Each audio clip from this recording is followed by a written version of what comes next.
Thank you, Mr. Chairman, and thank you to all our witnesses for showing up for this this critical hearing and talking to this issue that's so vital to the world, and we're seeing the impact as we look at all the news the last 6 weeks.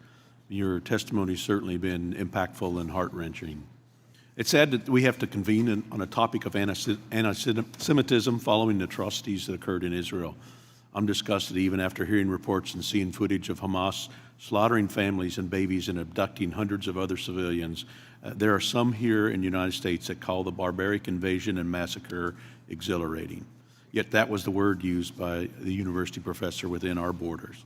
These are heinous acts that we should all denounce, and rooting out anti-Semitism and standing with our ally Israel is not a partisan issue. As mentioned earlier yesterday, hundreds of thousands of Americans rallied here in our nation's capital, and leaders of both political parties spoke in solidarity with our Jewish friends and allies. Yet on our college campuses, what should be the bastion of knowledge, students and faculty have abandoned the history of the State of Israel and the facts of the ongoing war, and have instead sided with a terrorist organization that is intent on wiping out the Jewish people and rallying around the cries of death to America.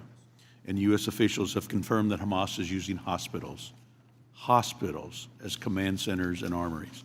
So why are the most rabid anti-Semites and the most vocal Hamas backers on our U.S. college campuses and often in positions of prominence?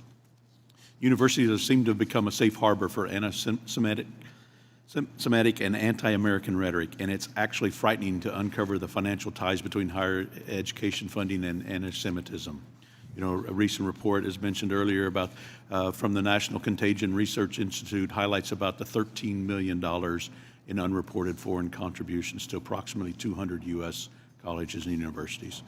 A common thread between these institutions of higher education was greater exposure to anti-Semitic rhetoric. Not only that, but even student groups such as Students for Justice in Palestine are linked to unsavory organizations that once had ties to terrorism and potential financial links to Hamas. On top of that, the leadership at many of these colleges have been slow to respond, giving the impression that they condone the anti-Semitic and antagonistic methods of the student population. Today, I'm grateful to have you folks here that are standing up to anti-Semitism and boldly supporting the State of Israel. Mr. Schanzer, you studied Middle Eastern history extensively. What's your take when you hear college students say that the Palestinians are only trying to defend against colonialization and that the Jewish people are on stolen land? Where's our education system gone wrong in that process? Mr. Congressman, thank you so much for that question. I'll just say that I believe that Middle Eastern studies in America has failed over the last 20, 30, maybe 40 years. It has been utterly corrupted. We see tenured professors teaching opinion and not fact. When you go back and you look at the history of this conflict, there was a partition plan that was proposed before the State of Israel was established. There was going to be a Palestinian state and an Israeli state living side by side. The Palestinians rejected it, as did the surrounding Arab states.